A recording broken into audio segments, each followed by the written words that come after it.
Bienvenue à cette grande édition du journal à langue française. Vous êtes en compagnie de Patrick Nilidande. Et tout de suite, les titres de ce journal.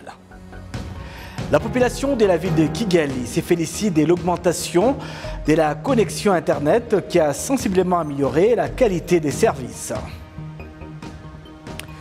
Début janvier 2022, le Rwanda va accueillir 273 enseignants zimbabwéens dans le cadre de la coopération existant entre le Rwanda et les Zimbabwe.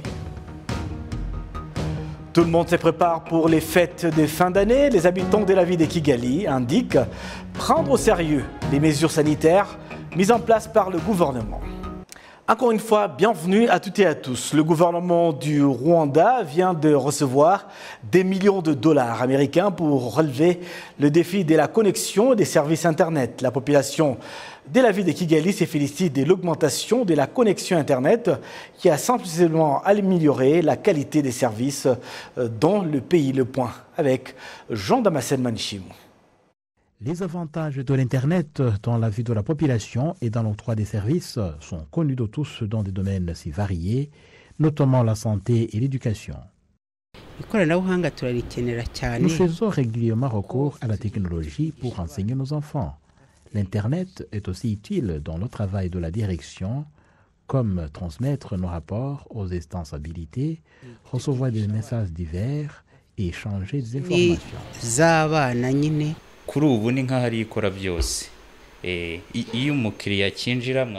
C'est comme si l'Internet fait tout pour nous. À la réception, le malade est enregistré, on vérifie son assurance maladie et tout se fait par Internet. On l'enregistre dans notre système. Après, il passe à la consultation. Bref, nous avons beaucoup besoin de l'Internet dans tout ce que nous faisons au quotidien.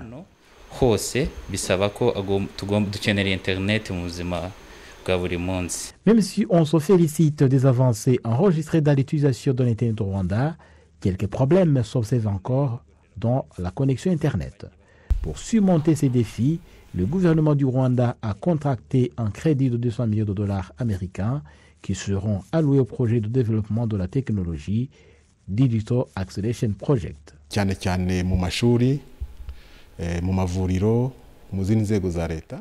Le projet s'étendra aux écoles, aux hôpitaux, aux institutions étatiques, sans oublier de digitaliser l'enseignement et les services médicaux. Il y a aussi la formation dans l'usage de la technologie et l'appui aux talents exceptionnels dans ce domaine de la technologie. C'est un vaste projet qui couvre ces domaines visant l'accélération du développement ainsi que l'amélioration de la qualité des services, conformément à la vision du pays de construire une économie basée sur la connaissance.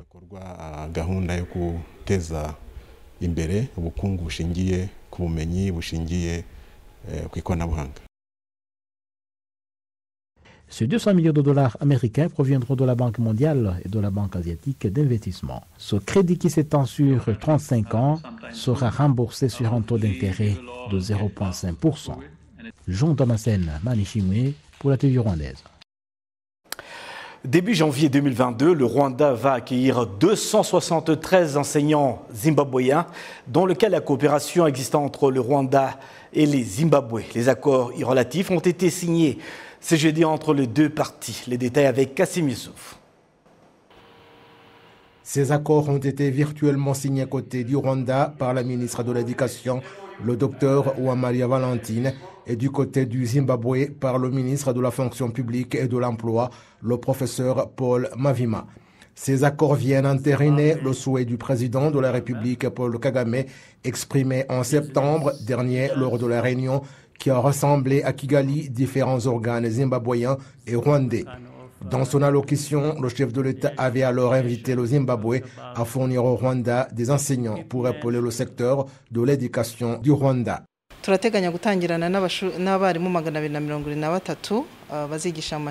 Nous envisageons de débuter avec 273 enseignants au secondaire et 33 autres dans l'enseignement technique et professionnel TVET. Nous focalisons surtout aux écoles qui dispensent l'enseignement pédagogique. Nous voulons qu'ils renforcent les capacités des enseignants, mais vous savez que nous avons commencé le programme de l'école infirmière. Ce n'est pas seulement dans l'enseignement général, mais également dans les TVET. Nous allons débuter avec des 173 enseignants et c'est une activité qui va se poursuivre. Les accords que nous venons de signer prévoient 5 ans et peuvent être modifiés au gré de deux parties.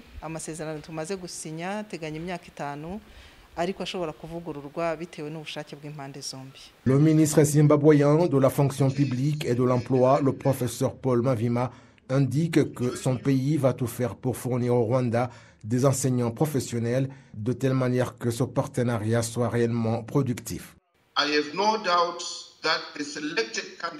Sans aucun doute, les candidats qui seront sélectionnés accompliront convenablement leur mission pour l'honneur de leur pays, le Zimbabwe.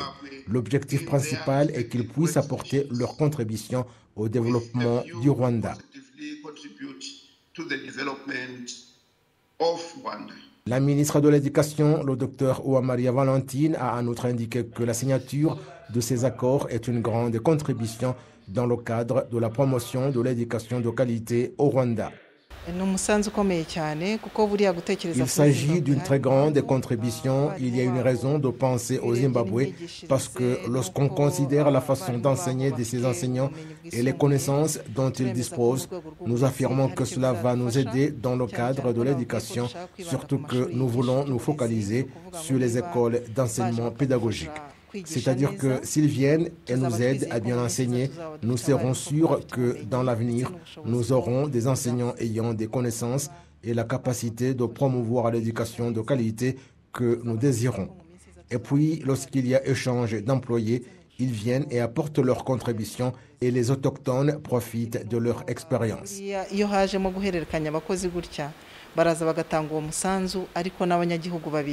Un comité composé de secrétaires permanents de 4 ministères de chaque pays a été mis en place et va se rencontrer l'année prochaine pour fixer les modalités de travail. Dans quelques heures, c'est le réveillon de Noël. Les mondes se préparent pour les fêtes de fin d'année. Les habitants de la ville de Kigali indiquent observer les mesures barrières des ripostes contre la pandémie de Covid-19 malgré les festivités. Les récits d'Amandine Ndikumasabo. La ville de Kigali est embellie par plusieurs sortes de décorations comme signe de préparation de fêtes de Noël et du Nouvel An. Une ambiance différente de celle d'avant la pandémie de Covid-19, bien qu'elle soit également magnifique. Les commerçants regrettent qu'il y ait la pandémie, ce qui fait que les clients soient moins nombreux. Nous acceptons la situation telle qu'elle est. Il reste juste une journée et les clients se comptent sur les doigts. Au centre-ville de Kigali, précisément dans le quartier commercial, les gens effectuent leurs activités même dans la période de la pandémie, mais l'ambiance des fêtes de fin d'année ne saute pas aux yeux de ceux qui y circulent comme d'habitude. Les gens ne sont plus intéressés à acheter certains articles. La pandémie a considérablement causé des problèmes du côté des vendeurs et des acheteurs. Tout cela fait que l'ambiance des fêtes de fin d'année soit moins agréable.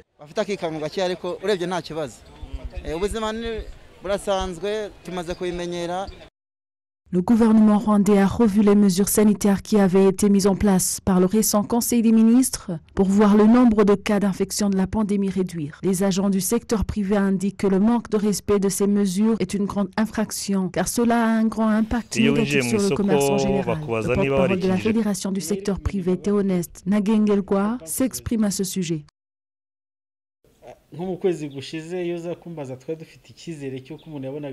Le mois dernier, il y avait espoir que tout se passe un peu comme à la normale, mais avec la menace de ce nouveau variant ailleurs dans le monde, le secteur commercial connaît des défis sans pareil. C'est vrai qu'il y a une grande inquiétude, mais nous ne perdons pas espoir.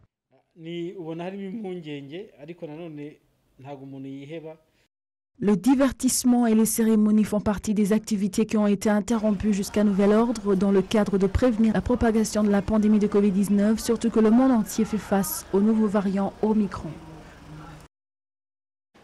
Poursuivons avec l'actualité nationale en bref et en images. Remise des diplômes à 302 militaires ayant achevé une formation dans les forces spéciales au camp militaire des Nacho. Parmi ces diplômés, 18 officiers avec le grade des lieutenants ainsi que des sous-officiers et des soldats au nombre de 284. Parmi ces militaires, 12 filles. Les militaires ont suivi une formation au combat, notamment des compétences spéciales en natation telles que la traversée des grandes rivières ou de lacs, la conduite d'opérations à l'aide d'avions militaires, des compétences en matière d'utilisation des cartes, des compétences de tir d'armes à feu.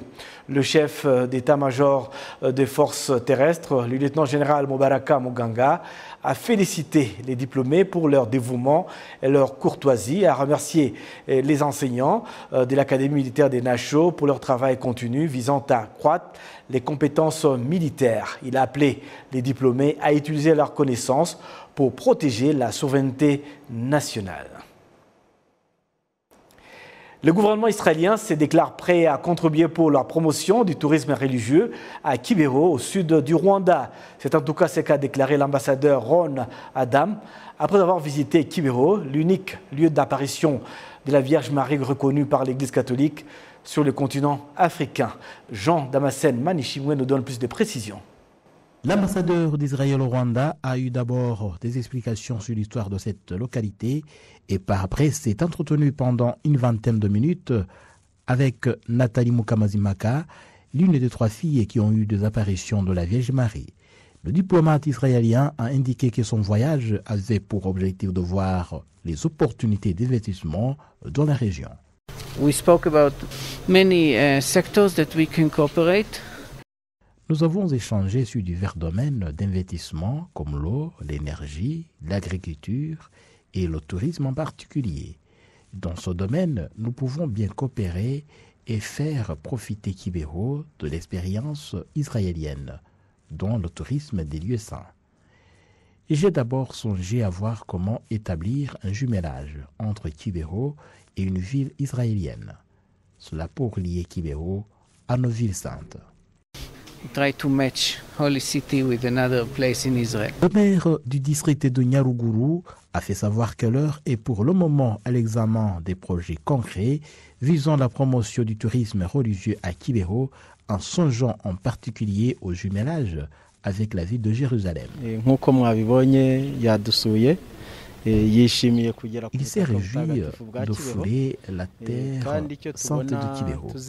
Notre coopération sera axée sur le développement du tourisme à Kibero, mais aussi le jumelage entre Nyaruguru et Kibero avec la ville de Jérusalem, car nous sommes liés par l'histoire religieuse.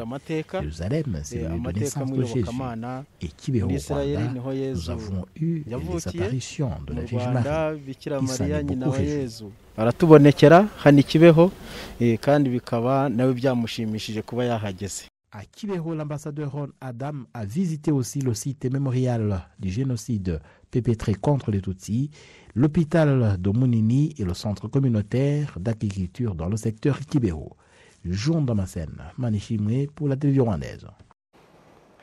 L'étude menée par IFE International dans 11 pays africains, dont le Rwanda, indique que les jeunes qui constituent la plus grande population du continent doivent s'engager davantage dans l'agriculture basée sur la technologie si le continent veut atteindre son objectif de sécurité alimentaire d'ici à 2063.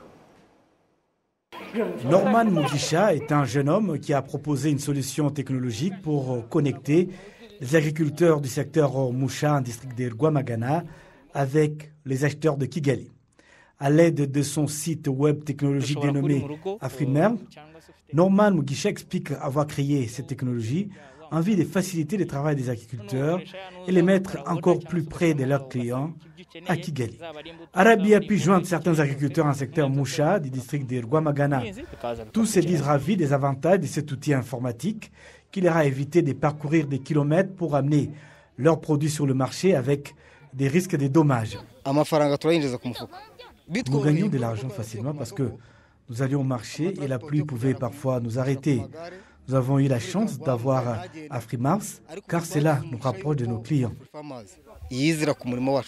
Nous avions l'habitude de subir des pertes parce que nous devions payer des frais de transport et parfois nos produits pouvaient ne pas trouver d'acheteurs. Mais maintenant, les acheteurs viennent à nous. Une étude menée dans 11 pays africains par Health International, présentée ce jeudi à Kigali, démontre que les jeunes de ces pays ont beaucoup en commun, notamment le manque d'accès aux institutions financières et les manques de terres.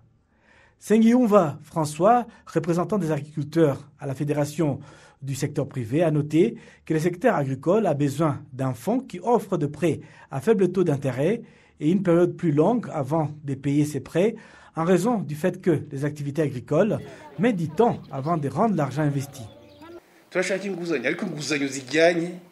Nous avons besoin de prêts qui correspondent à la nature du travail que nous effectuons, afin que nous puissions travailler et rembourser après avoir vendu nos produits. Nous en avons discuté avec le ministère de l'Agriculture et de l'Élevage. Les procédures pour commencer à mettre en œuvre ce projet ont été possibles grâce à ce partenariat avec la Banque mondiale. Mais nous devons les accélérer pour que le secteur privé puisse investir dans l'agriculture.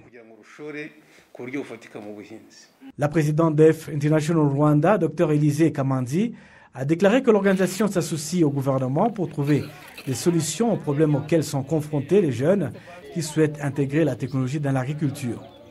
L'Afrique importe de la nourriture. L'Afrique importe de la nourriture pour une valeur de 65 milliards de dollars américains chaque année, bien que le continent possède 60% des terres cultivables dans le monde. Plus de lacs et de rivières qui ne sont pas exploités. Restons en province de l'Est du Rwanda pour signaler que la Fédération du secteur privé a lancé une campagne de vaccination contre la Covid-19, une initiative d'une semaine pour encourager les habitants de tous les secteurs de cette province à se faire vacciner. Amandine Dikumasabo pour plus de détails. En district de Bugesera, le marché de Nyamata est l'un des endroits qui ont été sélectionnés comme favorables à la meilleure approche d'effectuer une sensibilisation de la vaccination contre la pandémie de Covid-19. Ndungutse Jean Bosco, qui représente la Fédération du secteur privé, souligne la raison pour laquelle cette campagne a été organisée.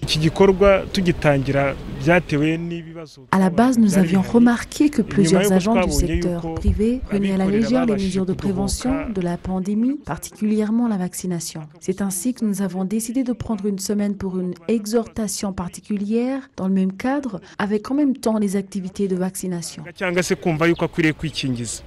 Les habitants de différents secteurs de la province de l'Est du Rwanda qui ont participé à la campagne de vaccination se réjouissent de cette initiative qui est comme un rappel à l'ordre pour tous ceux qui avaient toujours des doutes autour de la vaccination. Ils indiquent avoir pris conscience qu'il est également de leur responsabilité de riposter à la pandémie de Covid-19 en se protégeant et protégeant les autres. Le gouverneur de la province de l'Est, Gassana Emmanuel, souligne que tout le monde est appelé à contribuer dans cette lutte sanitaire en respectant toutes les mesures préventives sans aucune exception.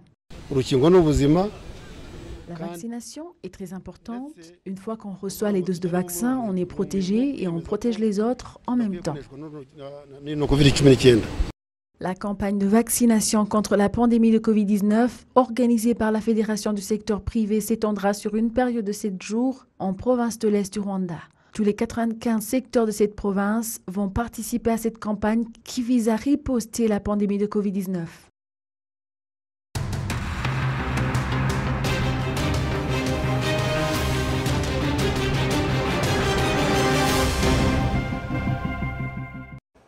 Sport à présent national, le Primus National League s'est poursuivi ce jeudi pour le compte de la 9e journée.